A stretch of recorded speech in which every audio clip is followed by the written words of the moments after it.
చిత్తూరు జిల్లా పూతలపట్టు నియోజకవర్గంలో కొలువై ఉన్న శ్రీ కాణిపాక వరసిద్ధి వినాయక స్వామివారి దేవస్థానము దేశంలో ఎంతో ప్రాముఖ్యతను సంతరించుకున్న నేపథ్యంలో దేవస్థాన చైర్మన్ కళ్యాణోత్సవ కార్యక్రమం చేపట్టేందుకు వారణాసి వెళ్లారు.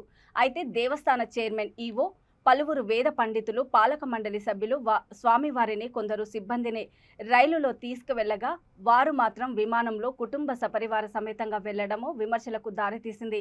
వారణాసి నుంచి తిరిగి వచ్చిన అధికారులు విలేకరుల సమావేశం నిర్వహించగా సోషల్ మీడియాలో తమ గురించి పెట్టడం తప్పని, తాము ఆలయ అభివృద్ధికి పాటుపడుతున్నామని చెప్పుకొచ్చారు.